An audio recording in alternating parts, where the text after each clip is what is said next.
this is an entire market situation. It's impacted the entire non-QM market. It's impacted everybody in the space, and it's unfortunate. I mean, we're seeing, like you and I discussed, there's an impact on consumers, which stinks, because consumers that were qualified for these loans are not going to get the loan, or may not be getting the loan.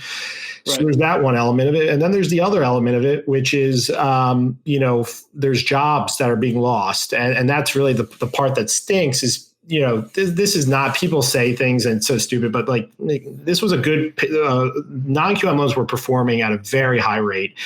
These were high quality loans. It served a big need in the market. And, it's unfortunate when you see companies that, built great companies and a great product line lose their jobs. And that's the sad part. So tell us about what's going on at FundLoans. And I know that's a lot, but take us, we talked about Friday the 13th a couple of weeks ago. Let's go back from there to here. Yeah. So this has happened so fast, as we all know. In a matter of 13 days, this market has just come to a screeching halt. As we all know, it's almost like reminiscent of the implodometer that happened back in 2007. And, when the implodometer took months and months there's some that went quick, but there's over a span of a few months it happened. Whereas in like 7 days, this happened where, everyone stopped doing non-QM and couldn't take locks, couldn't take submissions, couldn't take even the big ones that we thought, these guys are definitely going to survive. They're not going to stop doing non-QM, and we found that they're stopping doing non-QM. It is a unprecedented time. I mean, I've never seen anything like this, and it's a time for us to roll up sleeves and get back to the drawing board. So for us, fortunately, we had sold large pools of our non-QM loans before this happened, so it put us in a pretty good position as far as being able to weather the storm. I definitely believe this is a storm. I don't think this was a credit-related crisis, like you said. Though these loans are good loans, they're good quality credit loans, and even the biggest investment bankers in the world think they're still good credit loans. It's just really a liquidity problem across the board with the market. I've talked to every single investment banker from Credit Suisse, on down about this and got their take on it. FundLoans, we have a jumbo product, so we're still doing that right now, jumbo prime, and it goes up to $3 million. And so we're doing that, and that's kept us, going as far as, keep taking submissions and things like that. And we're fortunate that product still exists for us. We're still putting out rates. We're still getting rates, and that comes from not from, we're not securitizing that. So it comes from the biggest investment banks that are buying it still.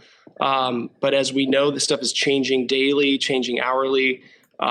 We don't know what could happen in the next few days or weeks, but what we do know is we do have some potential new, we have some new non-QM products that we are rolling out Monday. So we put out a notice, I think you saw it, Anthony, that we're going to roll out some new non-QM products. They're not going to look exactly like the products that we've had in the past, but they are going to be products that are, your asset depletion, your asset only, your foreign national, some of your fundamental non-QM things that we need in this marketplace. Is that there's some other fundamental things that I'll talk about as we go on, but the company's in good standing. We've got warehouse lines that are open. We can't continue funding the non-QM that we were funding, but we are going to be funding non-QM. But like you said, though, day to day, we look at this and make sure that it's it's healthy. But it's going to be some time that we have to go through a process of this whole crisis. This is unprecedented, and it's affecting like every sector. Like you said, it's not just affecting non-QM; it's starting to affect the government stuff. And a lot of these bigger lenders have a lot of hedging problems. They have a lot of warehouse problems because of the fluctuation in rates and the fluctuation of liquidity. So this is affecting us all, but this is a time that we're going to make it through. fundamentally there was a lot of people working, and I believe there's going to be a lot of people going back to work, just a matter of when, right? Yeah, I mean, right now, I would say that it doesn't matter who you are. And this is just my view on it. And again, I try to be as practical as possible.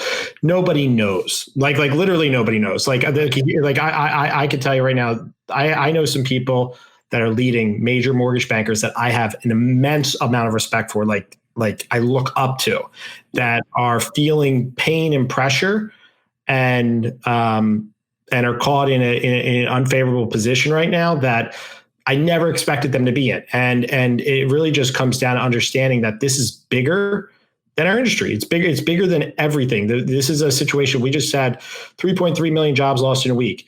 That's more jobs lost ever in our country in a quarter, let alone a week. Right. Massive. And to think that it's just, hey, a couple of weeks from now we'll all be good. It's like we can't think longer. Like for now, this is the way I'm going through things. Today, I'm going. That's where I'm forecasting. I'm forecasting one day at a time. I'd like to be more forward thinking that and plan for 2 weeks from now or 3 weeks from now, but you just can't. Things are changing so quickly. And I think right now the best thing that we can be doing, and I think that's what you talked about before we got on, was, communication is so key right now. Transparency is so key.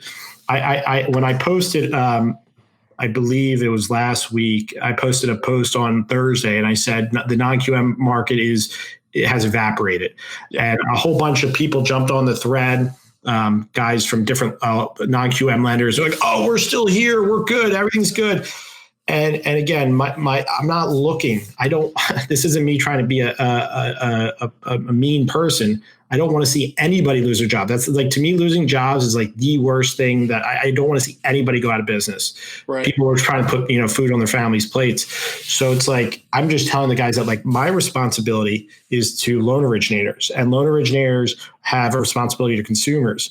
And when you go out and say, hey, we're here, non-QM, good to go, and then they send you a loan, and then that was last Thursday, and by Monday, you're no longer offering it.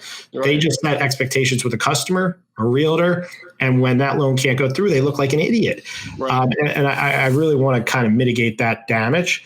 And I think what you're proposing is, hey, listen, I'm going to get out there, and I'm going to be the guy that communicates about non-QM and liquidity in the market. And hey, we're going to roll out some programs, and our intention is being really great and serving as many brokers and originators as possible. But if anything changes, we're going to let you know as quickly as possible. And I think that's responsible. Thank you. Yeah, I mean, that's what we have to do. I think.